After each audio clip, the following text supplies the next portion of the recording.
বিসমিল্লাহির রহমানির রহিম। বিভব শক্তি, এটার ইংরেজি হলো পটেনশিয়াল এনার্জি। এটার আরেকটি বাংলা হলো তোমার এক ধরনের চাপ তৈরি করে সেই ধরনের শক্তি। এই যে ছবিতে তোমরা দেখতে পাচ্ছ যে স্প্রিংকে যদি হাতের আঙ্গুল দিয়ে চাপ দেওয়া হয়, এই স্প্রিংটা কিন্তু এরকম স্বাভাবিক ছিল। সেখানে যখন এইরকম হাতের আঙ্গুল দিয়ে চাপ দেওয়া হয়েছে তখন স্প্রিং এর মধ্যে কিন্তু একটা চাপ তৈরি হয়েছে। ফলে এই আঙ্গুলটা সরায় নিলে স্প্রিং কিন্তু একবারে এইদিকে লাফে চলে যাবে। তাহলে এই স্প্রিংটা যে এইদিকে লাফে চলে যাবে, এটি কেন যাবে? কারণ স্প্রিং এর মধ্যে এক ধরনের চাপ তৈরি হয়েছে। আচ্ছা, আরেকটি উদাহরণ দেই। তোমার মনে করো একটা উঁচু স্থান, এর উপরে তুমি করলে কি একটা ইট রাখলে, তো ইটটা এরকম রেখে দিছো কিন্তু মাথা বের হয়ে আছে। হঠাৎ করে এই ইটটা যে উপরে আছে, এটা কিন্তু নিচ থেকে উপরে উঠানো হচ্ছে।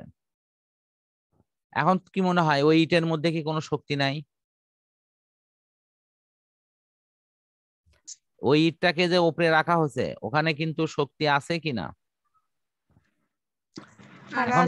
এখন তোমাদের কারো সন্দেহ হলে তাহলে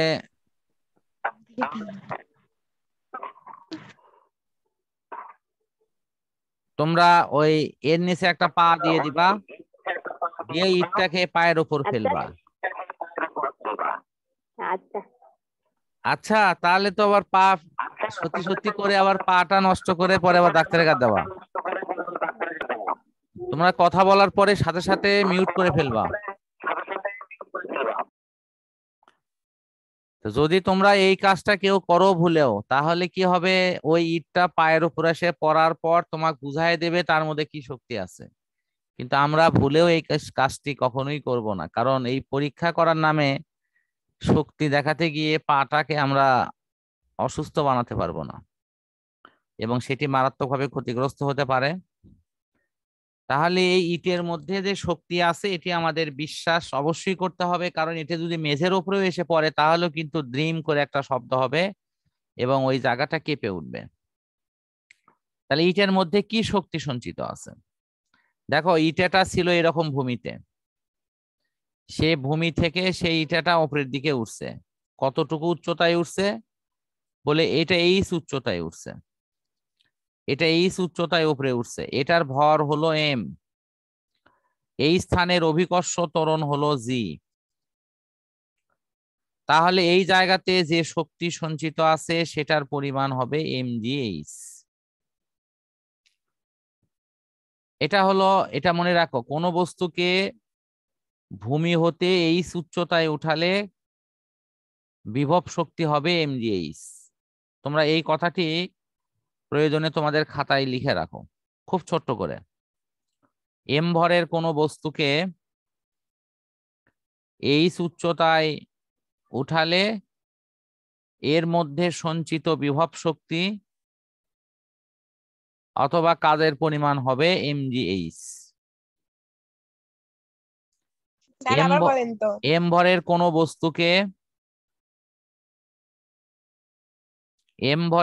বস্তুকে এই উচ্চতায় উঠালে এর মধ্যে সঞ্চিত বিভব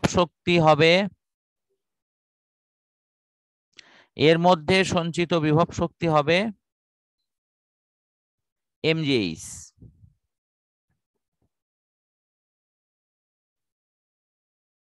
আরেকটি সূত্র লেখো। কোন স্প্রিংকে যদি এক্স পরিমাণ দূরত্ব সংকুচিত করা হয়,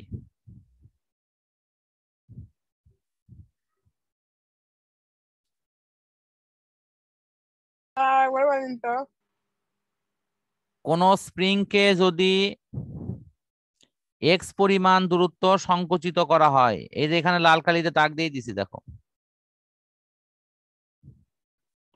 যদি করা হয়, এই পর্যন্ত লেখো। তাহলে এই স্প্রিংটির গতি শক্তি হবে, এই স্প্রিংটির সঞ্চিত শক্তি হবে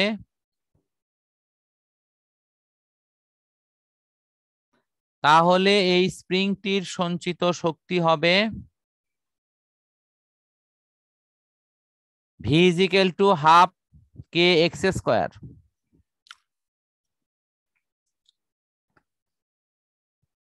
v is equal to half kx square।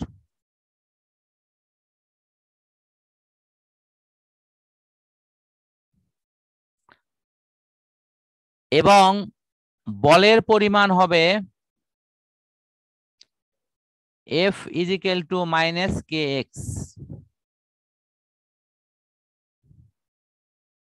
এবং বলের পরিমাণ হবে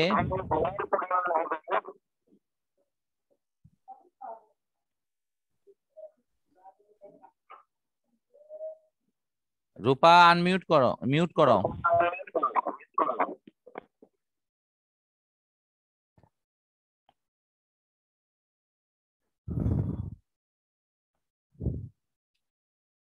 F is equal to minus kx, এই যে এখানে লাল কালিতে দাগ দিয়ে দিছি, বলের পরিমাণ এটা। তাহলে আমরা এখান থেকে দুটো সূত্র পেলাম, একটা হলো বিভব শক্তি বা সঞ্চিত শক্তি হলো v is equal to half kx square, আর আরেকটি হলো তোমার যদি শুধু বলের পরিমাণ বলা হয় তাহলে বলবা হলো F is equal to minus kx।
একটু দেখো এখানে স্প্রিং এর যে অঙ্কটি আমরা দেখতে পাচ্ছি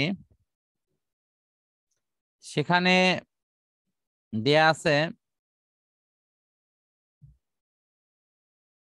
যে 500 newton per metre square spring ধ্রুবক, অর্থাৎ কে এর মান, স্প্রিং ধ্রুবকটা হলো কে এর মান।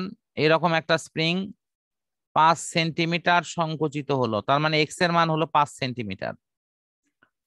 এই 5 সেন্টিমিটারকে 100 দিয়ে ভাগ করে মিটার করা হয়েছে। তো ক্যালকুলেটরে টিপে দেখো 5 কে 100 দিয়ে ভাগ করলে কিন্তু এইটাই আসবে। তা বলা হচ্ছে যে সঞ্চিত বিভব শক্তি ভি ইজ ইকুয়াল টু কত। তা আমরা জানি যে সঞ্চিত বিভব শক্তি ইজ ইকুয়াল টু হলো হাফ কে এক্স স্কোয়ার। তা আমরা এই মানটি এখানে বসায় দিয়েছি, অর্থাৎ কে এর মান হলো কত বসাইছি 500, এক্স এর মান হলো তোমার 0.05 তার উপর স্কোয়ার, এটি তারপরে ক্যালকুলেটরের মাধ্যমে গুণ করে পাইছি 0.625 এত। তো আমি এটি তোমাদের বোর্ড শেয়ার করেও করে দিচ্ছি, শুধু মানগুলো তোমরা একটু মনে রাখো। কি কি মান দেয়া আছে? স্প্রিং ধ্রুবক কে এর মান হলো 500 একক, 500 একক। তারপরে আরেকটি আছে কি, এক্স এর মান দেওয়া আছে 5 সেন্টিমিটার, এটা দেয়া আছে। তো 5 সেন্টিমিটারকে যদি 100 দিয়ে ভাগ করো,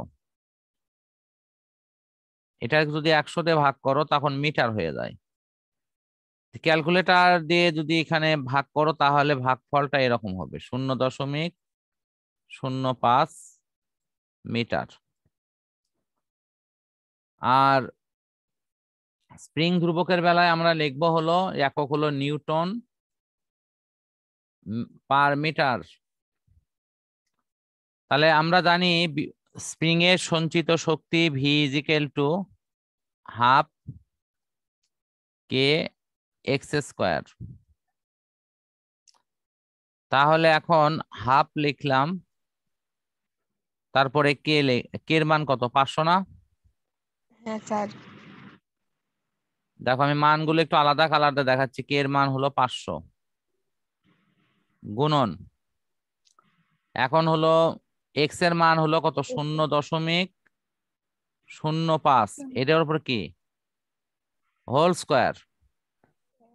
এখন ক্যালকুলেটর টিপলে যে রেজাল্টটি আসবে সেটা আমি এখানে লিখতেছি 0.625 এত জুল। এই হলো সঞ্চিত শক্তির পরিমাণ, এটাই রেজাল্ট। কি অঙ্ক খুব কঠিন লাগলো কি? না স্যার। না স্যার।